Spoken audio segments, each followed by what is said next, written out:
साफ़ी साहब, आपको क्या लगता है इस वक्त हमारे पैनल के जितने मेंबरान हैं उन्हें तो पर्दा स्क्रीन पर ना तो कोई इम्कानात दिखाई दे रहे हैं मुज़ाकरात के और ना ही माहौल दिखाई दे रहा है, बस ये पर्दा कुछ चल रहा है क्या?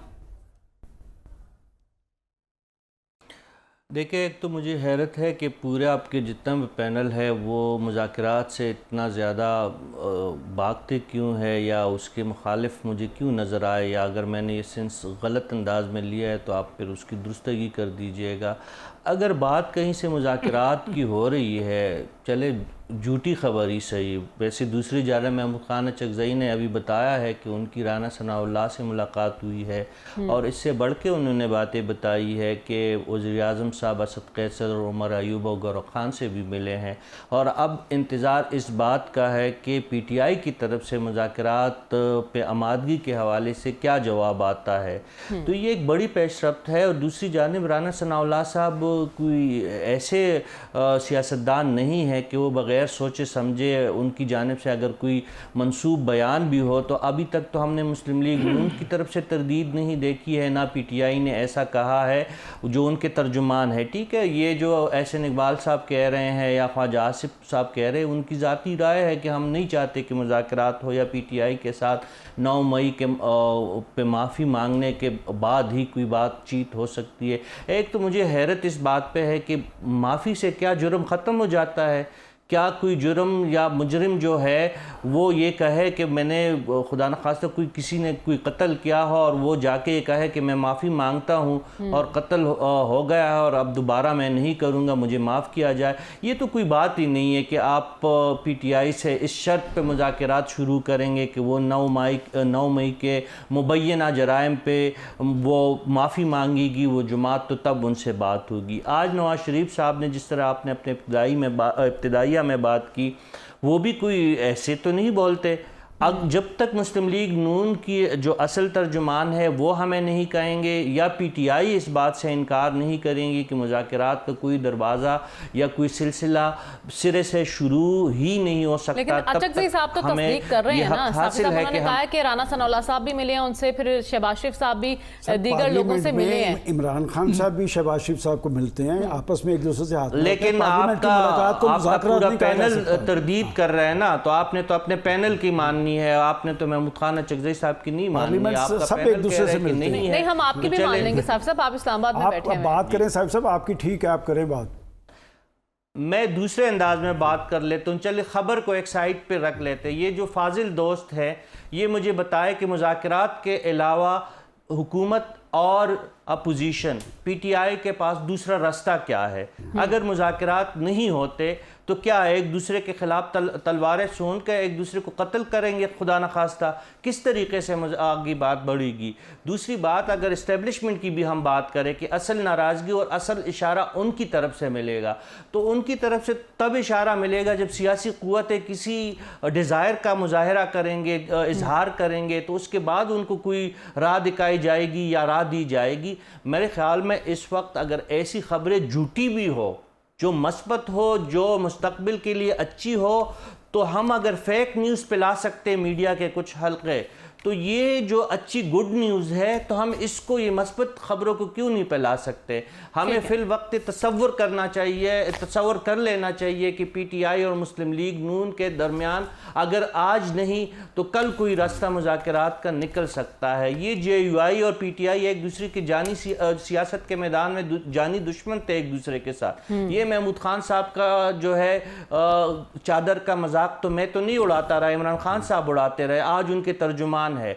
तो कल अगर नवाज शरीफ साहब और इमरान खान साहब या उनका कोई नुमाइंदा अगर टेबल पे बैठना चाहता है तो उस पर क्या मजाक़ा है। और राना सनाउल्लाह साहब जो है नवाज शरीफ साहब से पूछे बगैर कोई बात नहीं करते। दूसरी बात यह है कि अंसार अब्बासी साहब तहकीक करके ख़बर देते हैं। खुदा न खास्ता खबर झूठी हुई तो ये हमारे लिए मायूसी की बात हुई, लेकिन हमारी दुआ है कि ये खबर सच्ची हो। साफ़ी साहब, जैसा कि अभी फरमाया गया है रसूल बख्श शहीद साहब ने कि इस्लामाबाद का मौसम बदल रहा है, इस बदलते मौसम में मौलाना साहब ने एक हार्ड लाइन दी हुई है, तो अगर हुकूमत की तरफ जाते हैं तो उन्हें कॉम्प्रोमाइज़ करना पड़ेगा अपने उस सख्त बयानिए पर, अगर इधर आते हैं तो फिर मुल्की मफाद को तरजीह देनी पड़ेगी उन्हें, तो मौलाना करेंगे क्या? ले 10 اب مولانا صاحب نے کون سی ہارڈ لائن لی ہوئی ہے؟ اب اگر انقلابیوں سے وہ بات کرے تو پھر گڈ مولانا ہو جاتے ہیں، پیپلز پارٹی سے ملتے ہیں یا مسلم لیگ نون کے ساتھ ملتے ہیں بیڈ مولانا ہو جاتے ہیں۔ مولانا کے دروازے تو ہر کسی کے لیے کھلے ہیں بھائی، اس کو تو کسی سے کوئی ایسی بات نہیں ہے کہ انہوں نے اپنے گھر کے دروازے یا اپنے مذاکرات کے دروازے بند کیے ہوئے ہیں۔ یہ تو آپ کی اور سیاسی قوتیں ہیں جو کچھ اڈیالہ میں ہے، کچھ لاہور میں ہے، کچھ اسلام آباد میں ہے، کچھ لاڑکانہ میں ہے، ان کی طرف سے کبھی ایسی بات ہوئی ہے؟ انہوں نے تو کبھی یہ بات کی نہیں ہے۔ مولانا تو کبھی سیاست میں ہارڈ لائنر رہے ہی نہیں۔ یہ تو بالکل متضاد سی بات ان کی شخصیت کے حوالے سے ہو رہی ہے۔ دوسری بات یہ ہے کہ مولانا صاحب دیکھیں، ان کا جو اصل مسئلہ جو اس وقت ان کو درپیش ہے وہ خیبر پختونخوا اور بلوچستان میں ان کے ساتھ بقول ان کے ساتھ جو زیادتی ہوئی ہے اس کا وہ ازالہ چاہتے ہیں، اور اس کے بدلے وہ ان لوگوں کے ساتھ چلیں گے جو ان کی ان شکایات کو دور کریں گے۔ اس میں ان کی سیاسی شکست بھی شامل ہے، اس میں ان کی سیکیورٹی کے مسئلے بھی شامل ہے۔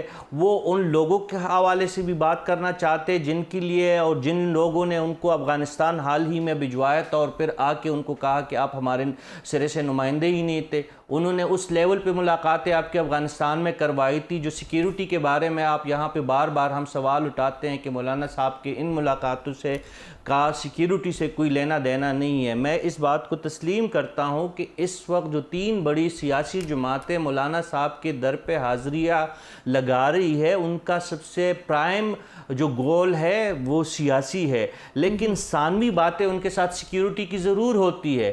ہم یہ کیوں بھول جاتے ہیں کہ ماضی قریب میں جو اس وقت ہم جس کو فتنۃ الخوارج کہتے ہیں، میں آپ کو ذاتی معلومات کے بنیاد پہ کہتا ہوں کہ ان میں سے کئی لوگ، ان کے ماضی کے کئی لیڈر مولانا صاحب کے پیر دباتے رہے، جو اس وقت ریاست کے لیے چیلنج بنے ہوئے ہیں۔ اس وقت جو آپ کے جنوبی اضلاع میں آپ کی جو سول گورنمنٹ ہے وہ بالکل ناکارہ ہو چکی ہے، لیکن مولانا کے لوگ اب بھی موجود ہیں وہاں پہ۔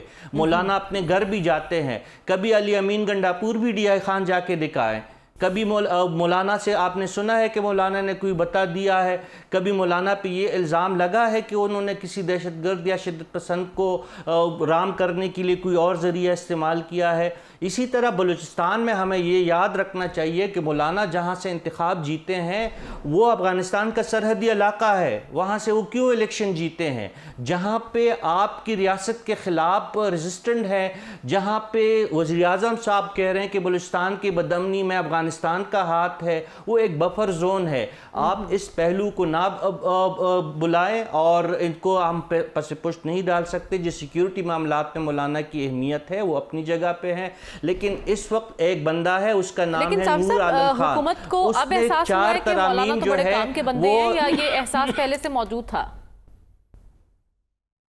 یہ احساس پہلے سے موجود تھا۔ میں تو آپ کو بتا رہا ہوں جو اس وقت ایک شخصیت کا کورٹ مارشل ہو رہا ہے، دوسرے جو اڈیالہ جیل میں ہے، اس زمانے بھی میں مولانا ریلیونٹ تھے، اور ان لوگوں سے جن سے اس وقت ریاست کو شکایات ہے ان سے بات چیت کے لیے مولانا صاحب کو استعمال کیا جاتا رہا ہے، اوپنلی بھی اور پس پردہ بھی۔ اور اس وقت میں جو آخری بات کہنا چاہ رہا تھا، نور عالم خان جے یو آئی کے رکن ہے پشاور سے، اس نے 4 آئینی ترامیم جو ہے ایز اے پرائیویٹ ممبر انہوں نے ٹیبل کیے ہیں، اس کا تعلق جو ہے وہ جے یو آئی سے ہے۔ تو یہ ساری چیزیں، یہ سارے اتفاقات ایک ساتھ تو نہیں ہو سکتے کہ جے یو آئی ہی کا بندہ اٹھ کے وہ کیوں کر پرائیویٹ ممبر کے طور پر 4 ترامیم، وہ ترامیم جس کی سلمان غنی صاحب اور ڈاکٹر صاحب اور دونوں ڈاکٹر صاحبان ذکر کر رہے، جس میں مدت ملازمت کی توسیع ہے، جس میں آپ کے اور بہت سارے جو قانونی اور آئینی مسائل ہے، تو وہ نور عالم خان کیوں پیش کر رہے ہیں؟ اور مولانا صاحب کی نظریں جو اس وقت ہے فوری طور پہ بہت ساری چیزوں پہ ہے۔ آپ کے ساتھ وقت کم ہے۔